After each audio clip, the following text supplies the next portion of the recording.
In today's episode of the Motorhome Matt Podcast, we explain how to get the best internet connection on the road. And we answer your questions about amber flashing emergency lights, also portable lithium batteries versus a lithium setup.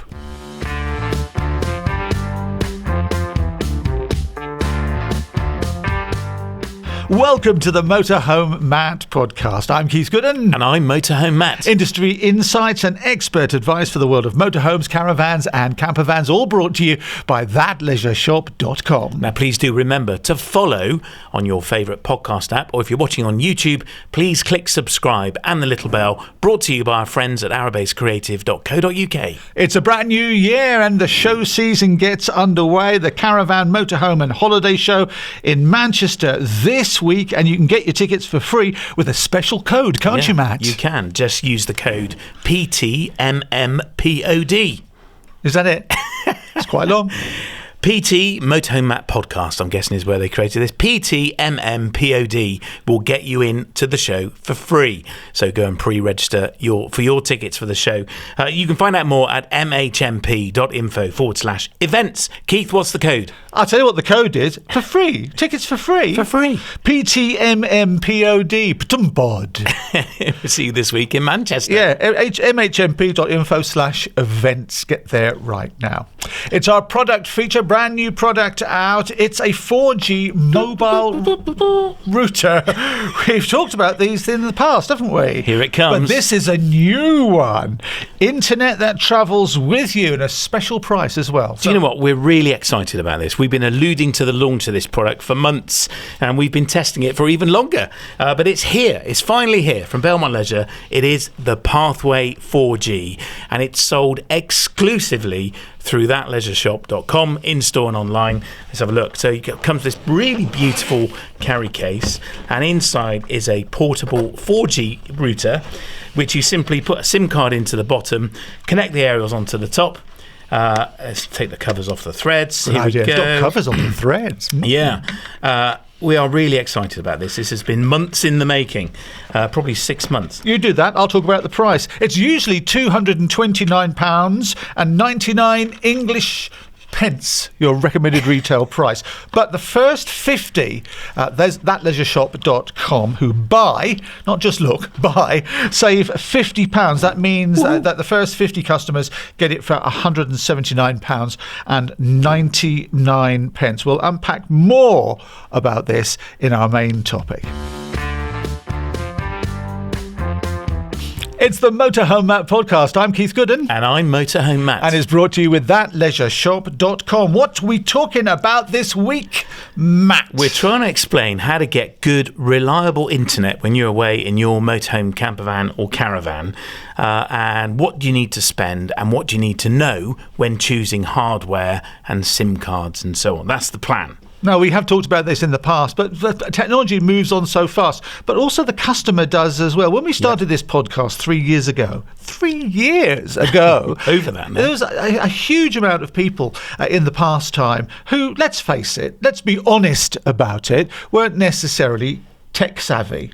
But a lot of that has changed now. There's a lot more younger people in there, and the older people among us, and I count myself as one of them as well, have also increased their knowledge. So there's a lot to talk about still, a lot of new stuff as well. So first of all, tell us, what's so difficult about getting internet when you're in your motorhome or your caravan? Well, it's not difficult, really. There's a number of considerations, whether you're connecting via a mobile signal, so 4G or 5G, whether you're connecting to a Wi-Fi network that's given to you by a campsite, and it depends how you're going to connect to it as well. So it depends, that's led by your budget. So it's about the hardware. So what I wanted to do is try and unpack some of the terminology and some of the hardware that's available to us.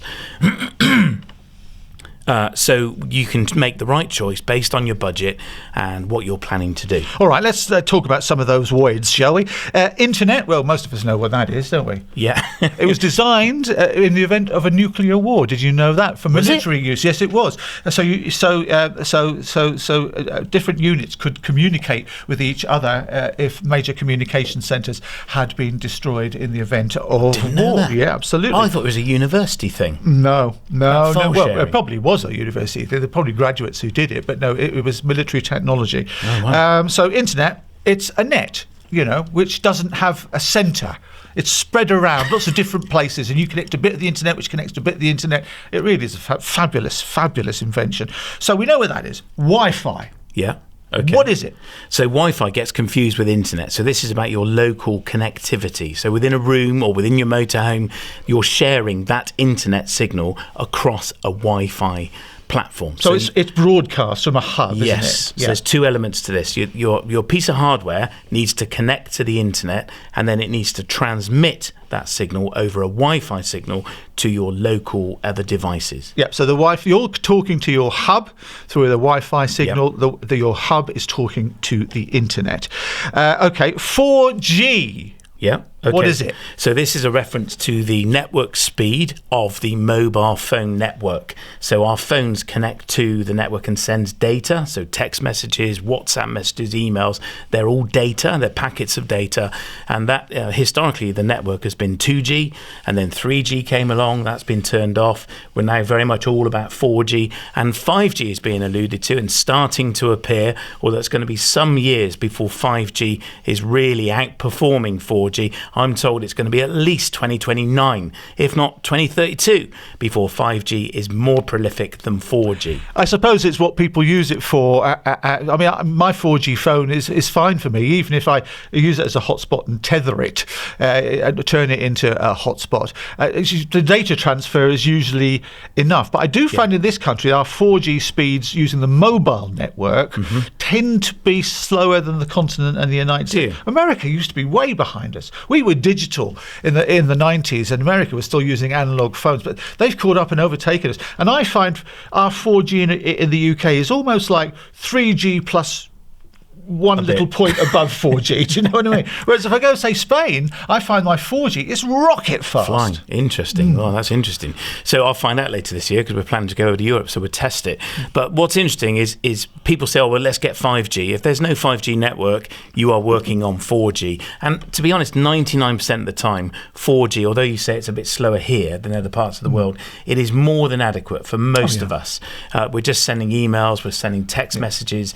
We want to do a Zoom call. 4G works perfectly for that.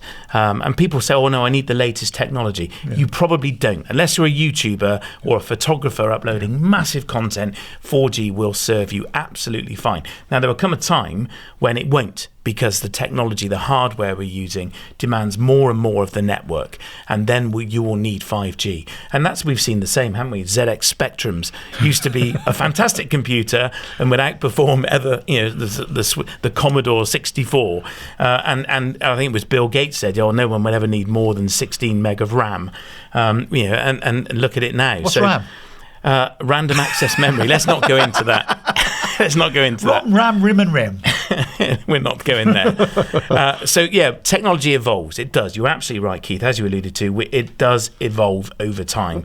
And at the moment, 4G serves us all perfectly well. The Gs, I like to think of it, when you're going up through the gearbox in your car, 1G, 2, gears, 3, 4, each one you can cruise better on. I like to think of Gs. And usually what pushes you on to new technology, if you go from 3G to 4G, is actually, it's not what you use it for. It might be adequate for what you use it for, but the applications that you've got loaded on your phone or computer, they just work, say, on the 4G network. They update them every so often, and then one day you get this message which says, sorry, but your device doesn't support the new version of the app. And you think, but I use this all the time. And that's when you've got to upgrade your phone. And do you know what 4G stands for? No. Fourth generation. Does it really? Yeah.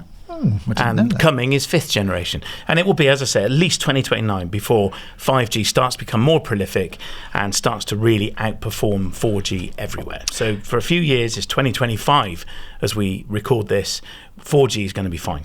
So what's a network? So a network is how the hardware is connected together. So over a router or over Wi-Fi, you can connect different pieces of hardware together. So if you're in a motorhome with kids or multiple members of a family, and you've all got a phone or an iPad, and you all want to connect to the internet, that's shared over the network. So what's the difference between the network you've just described and a mobile network? Yeah. So the mobile network is the kind of flavour of it. So the company you choose to get online with. So that could be Vodafone. There are 4 in the UK. There's Vodafone, 3, O2 and EE. And depending on where you are will determine which one might be best for your use. And people say, but I don't use any of them. I use, say, Sky. But they use one of those companies. Exactly. Yeah. So Tesco, for example, live on the 3 network. I think it's the 3 network. There are only 4 providers in the UK. And all these other brands, you hear brands like giffgaff, Smarty, they all live on one of those networks. So, but they buy buckets of bits, don't they? Huge amounts of data. So if you're buying something that isn't one of those 4, you need to work out who are they on, which network are they on with, and then it's about choosing the right one for where you're going. Just get the best deal, pay the least you possibly can for it. So mobile data. Now, I know when I'm using my Wi-Fi, my hub, that I'm not using my mobile phone. In fact, in a lot of occasions, if I go somewhere, I will look for a Wi-Fi hub to log on to share with, because I don't want to be using my mobile data. What is mobile data? So mobile data is often an amount of data you're allocated per month. So you'll buy an amount of data every month, and then it will run out, and you either top up or your phone will stop working. My kids have this issue all the time. What's interesting, as time is going on, the data allocation from the network providers is increasing. As we use more data, they're giving us more and more allowance every month. You could get an uncapped plan where you get an unlimited amount of data, but there is something called a fair use policy where the mobile providers will cap how much you're using. If you I just think it's funny. They sell you and they say it's unlimited. It's unlimited. And then it's not unlimited. Well, we know recently we had IQ Go on here, and just weeks after we released their fantastic news about their product, that you could use all of the data allowance in Europe, the providers that IQ Go buy from capped it, and it's only 25% can be used in Europe. So yeah, it's a changing market all the time. Yeah, and broadband, or as my dear departed father-in-law used to call it, blue band, after the margarine. What's broadband? So that's the signal that's provided into your house. So this is usually referred to as your internet connectivity from a property out to the internet. So through your Wi-Fi hub. Yeah, that's right. Through your Wi-Fi hub. That was nothing. He used to call Alexa Asda. Couldn't understand. He was shouting Asda at this box and on the mantelpiece. It didn't work. Then he used to ask it questions like, "Where's my daughter?" Bless him. Okay, then let's talk about phone tethering. When you get your phone, when you're going somewhere, now I've done this in the past, and it says you can make your phone a hotspot. So you essentially turn that into a router, don't you? Mm-hmm. A mobile router. But I do find it does 2 things. It uses a lot of battery power, and it uses your mobile data, most importantly. And the other big issue is I've done this. I've had the family tether to my phone, and then I've walked out of the motorhome and gone off to the toilet block or wherever I've gone, and they all lose their internet connection because I've disappeared with the phone in my pocket. So that's a downside of tethering to a mobile phone. The other issue with a mobile phone is the aerials in it aren't massive, so their ability to pick up a signal from a transmitter mast a long way away are very limited, and that's why perhaps having a piece of hardware with much bigger aerials in might be better. Yeah, it's like the olden days. You remember, like me, when we used to have aerials on top of the telly, and you used to have 2 prongs coming out, and you could put them at different angles. Stop there! You never used to be able to get BBC Two when it first came on the air. Stop! Okay, just stop that. And you'd be holding it in the corner of the room with one aerial there and one I remember and then you'd that. put it down. Basically, it's the same thing with these Wi-Fi malarkey. Yeah, exactly that. Is it? But it's not RF. It's a different signal, obviously. Yeah, it's a digital signal. Yeah.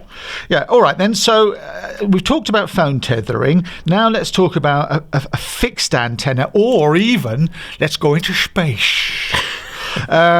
Satellites. Explain some of that to me, please. I've got some products here I'm going to show you. This is a very well-known, this is a MaxView. There's also a company called Avtex. This is their 4G aerial. Where do I put that? So this sits on the roof, normally, of your motorhome, campervan, caravan, boat, wherever you're putting it. These aerials can actually sit on the side. Does that need a hole? There is a thread in the bottom, so you have to drill a 25mm hole in the roof of your 100 grand motorhome. I don't know about you, but I wouldn't be going home and getting my DeWalt out and having a go at that. So get one of these professionally fitted.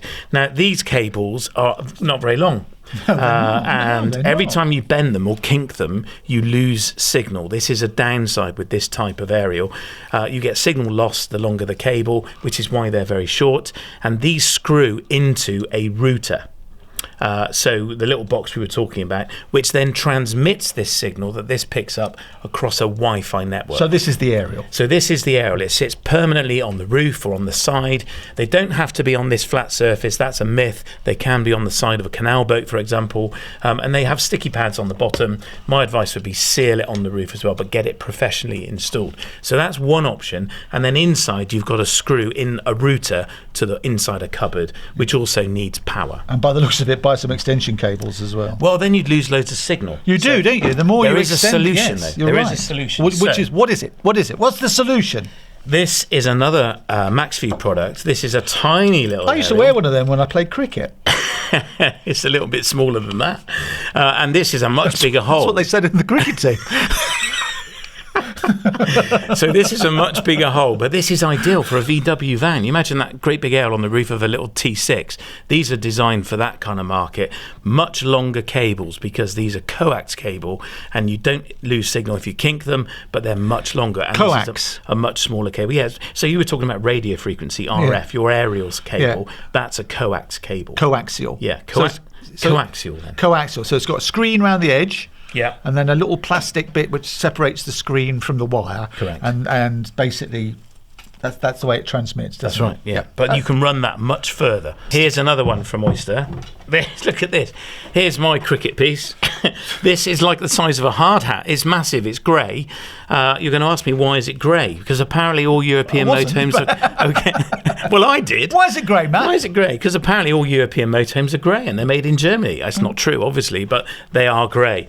This one sticks to the roof. It's huge. This will pick up a signal from, I think, 5 kilometres away, if not further, and send it via a Wi-Fi signal 5 kilometres. So Oyster, famously, their offices have no internet signal, no mobile signal at all. They plugged one of these into a motorhome at the office, walked down to the pub, which was miles away, and was sat in the pub streaming YouTube from this miles away. And to everyone else in the pub, they couldn't believe it. So how are you getting online? From their aerial at their factory. So this is a huge aerial, very, very powerful, top end of the market. So you're looking at kind of 700-800 quid. Comes with a very long cable, which is actually a Cat5 cable. So it's an Ethernet cable, like the one you plug in the back of your computer. Yeah, Cat5. It's another wire. Yeah. It's another term. It can be faster. You plug that in instead of using the Wi-Fi through the air, and it's faster. And this cable runs through a gland. So again, with this, you need to stick it to the roof and then drill a hole in your roof.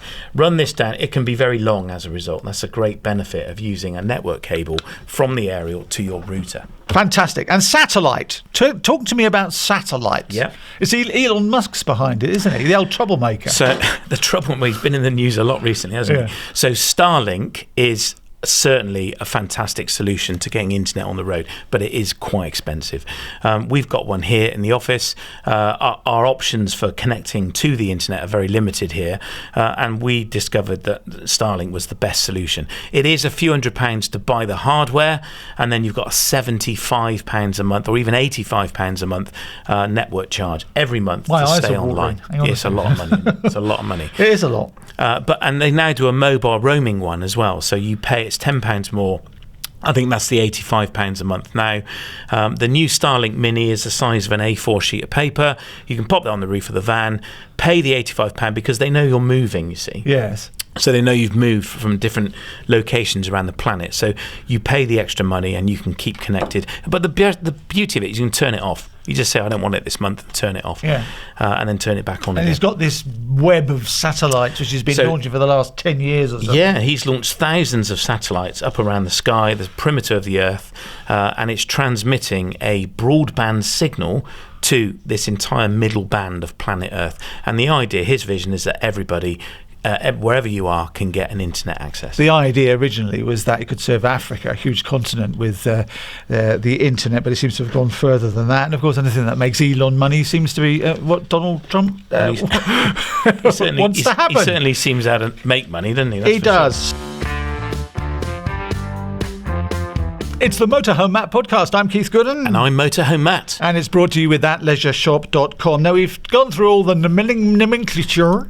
What? Nomenclature. And we've talked about the price of some of them, haven't we? Let's talk about some of the cons before we talk about the prices. So, can be expensive. expensive. We talked about the satellite, that's very pricey. Yeah. We've talked about the Oyster, that was, what, 700 or 800 quid, did you Yes. say? Let's talk about the cost of the other ones. Is it cheap and cheerful compared to those expensive So ones? you're probably going to spend £300-400 on the hardware, typically for a 4G solution, and then you've got to pay to get it installed and fixed to the van. The big con with, as in...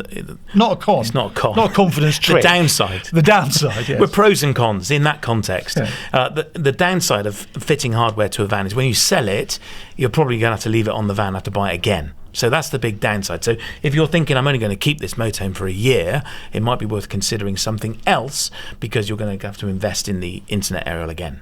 Okay, then. So how much for your little black ball there? For the black ball, it's hundreds of pounds. So it's actually a brand new product. So I haven't actually seen the retail price yet, but I'm going to guess it's going to be £300-500, somewhere around there. Now, let's talk now about portable routers, which is why we came here today in the first place. Now, I understand some of the pros for them. They're cheaper. They can be moved. You don't have to put a hole in your motorhome or caravan. Am I right? So I'm going to get the Pathway 4G back out. So this has, we called it the lick and stick. The great thing with this, the suction cups are in this box. This is a brand new one. So it comes with 2 suction cups. They're just down in here. We'll get them out. Hang on. Lickety-stickety on the old windery.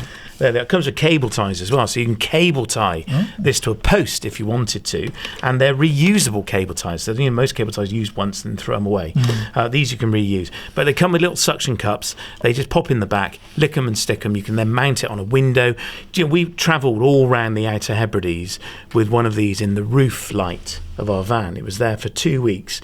We just left it plugged in and it just worked the entire time. There's only one location that we couldn't get an EE signal, and that was in the corner of Skye, but the rest of the time it worked flawlessly. Brilliant. Right, okay then. So the benefit is you don't have to put a hole in your motorhome or your caravan. Drilling. You can take it away with you. So if when you sell up, then you can keep it. You can use it in the home if you really want to, or anywhere else. Anywhere. Should you want to. And it's got the aerial array at the top, so you can get the best signal by giving them a fiddle, said the actress of the bishop.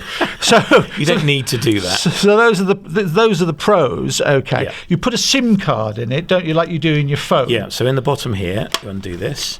And in the bottom here, look, I'll show you the camera. There's a slot for a SIM card. So it takes I think it's a nano SIM. So can I put my SIM card from my phone in there? You could do, yeah, but then that would render your phone useless. So you would buy a data SIM card to go in this. I'm with you. And depending on where you're going would determine which SIM flavour of SIM you buy. So, for example, I mentioned the Outer Hebrides.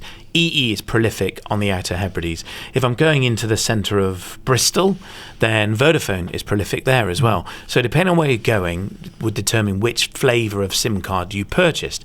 And Signal Checker is a great website for finding signal strength in different parts of the country, and there's also the facility to do that on the Ofcom website as well. And I did that before I went to the Outer Hebrides, and we put our EE SIM into this, and it worked, as I say, throughout the entire trip apart from one corner of Skye. So what this won't do is it won't make a weak mobile signal that is being given to you by a provider any stronger, but it will pull in what signal it possibly can. Absolutely right, yes. Yeah. And because of the size of the aerials, it will pull a signal in from further away than perhaps your phone could. Yeah, you don't realise about your phone. If you look around the edge of particularly a certain maker of phone, there's a metal strip. That is the aerial, would you believe? And every time you touch it and you hold it, you're sort of making it shorter or longer or whatever. That's right. So these type of aerials on the top do make life a lot easier. It's like the ones that even if you buy a hi-fi amplifier now, you get these on the back so you can connect to your internet at home. Okay then, so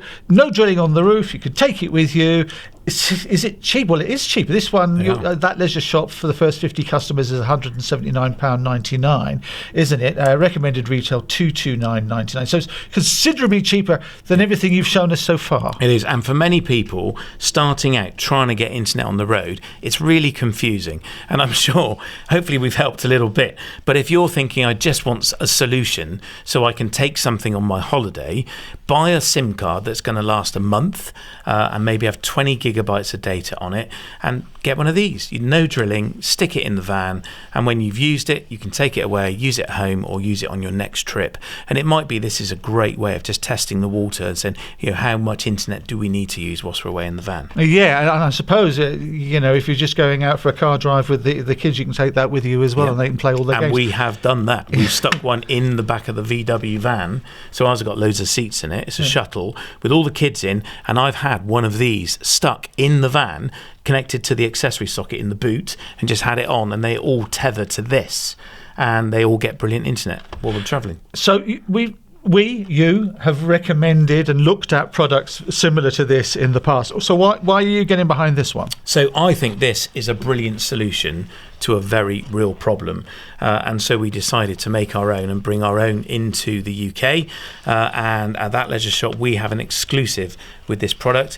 It also means we can offer fantastic after sales support, so if you're struggling to set it up or you want some advice on what SIM should I buy, we've got first hand experience of using this, and I've used it all over the country. I've not yet tried to use one on the continent, but I will be, so the team here can give you proper advice and proper support if you're stuck, but they are so easy to use. And one of the great things we did as well, and this took hours and hours of time, is consulted and designed. Look at this beautiful instruction book. It's in its own pamphlet, and you can flick through that and read that, but it's in a font size you can read. That's really, really important. Interested?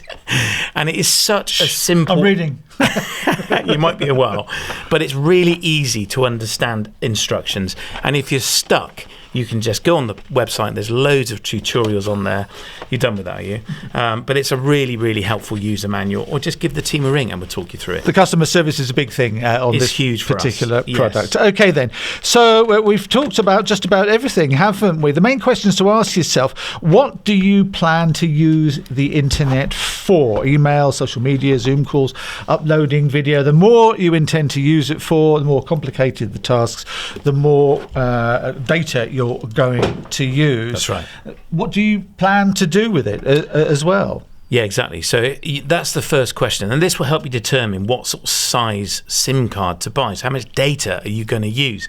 If you're just zombie scrolling on Facebook, you might only use 100 megabytes a day, and SIM cards are sold in gigabytes. So that's what's the difference? It's the size of data, so the packet of how much data you're going to be consuming. So is a gigabyte 1,000 megabytes? I think so. It is, yeah.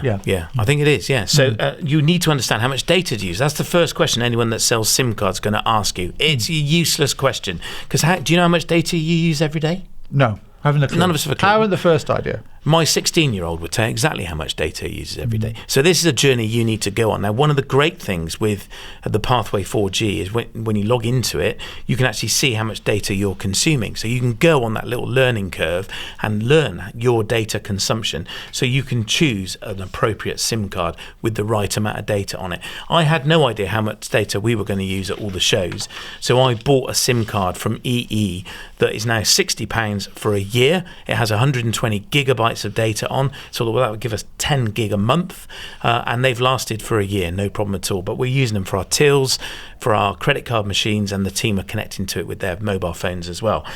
So you need to understand how much data you're going to consume. So what you're doing with it is really important, and that is a learning curve that only you can go on, and everyone's going to have a unique user case themselves. Yeah, because a lot of people will be streaming TV, won't they? If you're streaming TV, you're going to use a lot more data than someone who's just sending a few WhatsApp messages and emails. Yeah, because I mean, if you're in motorhome and caravan and you don't want an aerial on the top, this is the perfect way to get your TV entertainment, isn't it? So you do need to be aware to buy something with enough gigabigage on it, so you can watch your TV and stuff like that. And until you know how much data you use, you can't really make an informed choice about a SIM card. So buy a simple one that is either 20 gig and it lasts for a month and then you have to top it up, or if you think, well, I'm going to go for a little while, as I did, £60, and you can buy one that's 120 gig and it lasts for 12 months. Well, there you go. And if you're in doubt and you need some more advice, remember the customer service at thatleisureshop.com is primo, first class, Indeed. number one, and they are waiting for your call. I'll just reiterate on that product there. It's £50 off for the first 50 customers at thatleisureshop.com, £279.99 instead of £229.99. Yeah. But only for the first 50 buyers. Yeah. Get in quick. Yeah, get in quick. It's the Motorhome Matt Podcast. I'm Keith Gooden. And I'm Motorhome Matt. And it's brought to you with thatleisureshop.com. I tell you what, it's time for our Q&A, questions and answers, where you ask the questions and he, Motorhome Matt, will give you the expert answer. And if he doesn't know, he will ask somebody else. Sean Smith, first of all. What is the best Wi-Fi for motorhomes? Sean Smith, that is short and it is very Smithy sweet. What is the best Wi-Fi for motorhomes? I suppose it's like saying, what is the best bucket for carrying water in? Or what is the best paint to put on your walls? There's a myriad of answers, isn't there? As we have expanded on today. So, Sean, really, it's about your use case, where you're going to do it and how often you're going to do it. I think if you can answer those three questions, you can start to determine which hardware to use, which will get you on the internet, and then how you're going to use Wi-Fi and how you're going to distribute it around your vehicle. So hopefully you found the episode helpful, and it will help you choose what is the best Wi-Fi for you. Yeah, and if you don't know and you want some more answers, why not drop an email or call up That Leisure Shop, and the experts there will be able to help you out as well, Sean. So thanks very much for the question. Short, sweet, and to the point. Graham Pickard is in Cuevas del Almanzora in Spain. Well pronounced. Well, is that eggs of Almanzora? No, that's huevos, isn't it? I wonder what Cuevas is. I've just been watching your Christmas podcast, and in particular the question about the flashing amber light. Just to let you know that here in Spain you can download an app called Alert Cops. So if you have a traffic incident or breakdown, you can use the app to alert the police of your position. Obviously you still have to use your triangle, that's the thing in the back of the car or the motorhome, or basic amber light until help comes along. Luckily not had to use it yet, and hope I never have to. Happy Christmas and New Year to you both. Cheers, says Graham Pickard. Thanks, Graham. Well, cheers. We're talking there about the emergency light. We have talked about it in the past, but if you're new to the podcast, it's a new law in Spain, and it's a very flashy light, isn't it? It's cool, yeah. Avoid you having to walk down the road with your warning triangle to place it, which is a dangerous thing to do anyway. But it's becoming law in Spain that you're going to have to use these flashing amber lights. And also, we discussed it in a recent podcast, it can alert the police via a SIM as well, can't it? Yeah, so they're called a V16 beacon. They flash a particular orange, particular speed, and they can be seen from a kilometre away. Those are what make it a V16 beacon, and we sell them in That Leisure Shop. We bring them in from Spain because I think everybody should have one. They're far more effective than a red warning triangle, particularly as I alluded to before on smart motorways where lane 1 you won't necessarily get detected if you stop. But yeah, in Spain they're introducing this rule in 2026 that the red triangle won't be accepted. You have to have a V16 beacon, and the new ruling is that you have to have a V16 beacon in Spain with a SIM card in it that tells people where you are. So when you trigger it, that sends a network. But what Graham has kindly told us is that there's this app called Alert Cops that would do the same. Brilliant, fantastic. Paul Drake's in Wetherby. Happy New Year to you and the family and colleagues on the show. We really love it, says Paul. Question on a podcast in 2023, quoting a lithium ion conversion price of £6,000 plus. When you buy a portable power station such as an EcoFlow Delta 2, which is £1,300, you can power everything on your motorhome through this and charge it through either solar panels or your alternator while driving. He goes on to say that these items are an extra cost. Why would you then spend over £6,000 converting your motorhome when you can buy all this portable gear for half that cost for going off grid? Am I missing something here, he says. He welcomes your comments. Have a great day. Keep up the great work. Well, Paul, you make a good point. He does make a very good point. My son's car lost its battery in the cold weather this winter, and before I could take it to the garage loaned me a big power pack to get the car started again. Why can't you use something like that? Well, you can, and I do. So I opted not to spend $6,000 on full lithium install with solar panel, shunt, MPPT controller, B2B, all of that stuff that comes, as you've seen on previous episodes, Paul. And you can actually spend a lot more than that if you wanted to. We have got a portable power station like the EcoFlow one you referred to, and we do charge our phone, my MacBook, we run the coffee machine on it, and it is a much cheaper solution. The downside, and this is the big word of warning, if you plan to hook the motorhome up to a portable power station, it is not earthed. So the motorhome is earthed out to itself.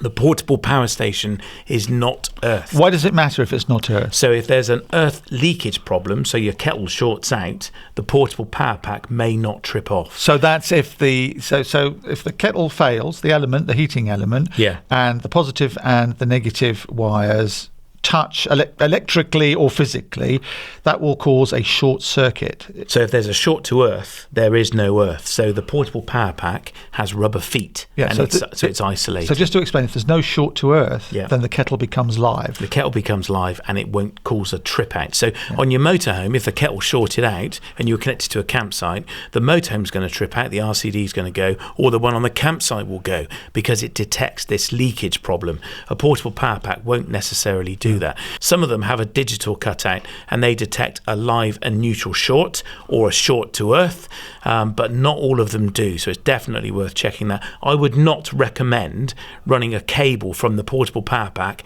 out the window and hooking up the van and making the ring main in the van come to life. I would not be doing that. Plugging your phone and iPad into the portable power pack is fine, but using it to hook the van up, I wouldn't do that. Right, there you go. And just because I've used power packs for other things in the past, you get what you pay for with power packs. You absolutely do. I mean, ours is a Bluetti one, and it's very heavy, and it's brilliant. We use it at the shows. It gives us power for our iPads and so on, and they're fantastic, and it is a much cheaper solution than having a full lithium. A full lithium install is about convenience as well, so you haven't got this great lump around and secure it when you're travelling. Lithium batteries are installed, they're always there, they're always charging, there's nothing really to think about, but with a portable power pack, it's what works for you, really. So, Matt, how do people get in touch? We would love it if you did. If you've got a question, we always say, please ask it, because I guarantee there's hundreds of people thinking the same.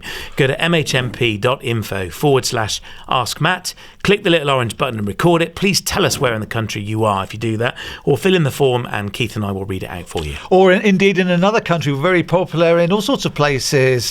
Ireland, Israel, Switzerland, Germany, France, Belgium, the Netherlands. Weren't we doing something in the China? Yeah, China. We were chopping the charts in China. We're chopping the charts in China. Topping the charts. We certainly are. Too many chus. If you're looking for trusted brands and services, then make sure you visit the Motorhome Matt approved directory. It's at mhmp.info/approved. That's mhmp.info/approved. And if you're watching on YouTube, please make sure you hit subscribe and the little bell. And our YouTube channel is sponsored by arabasecreative.co.uk.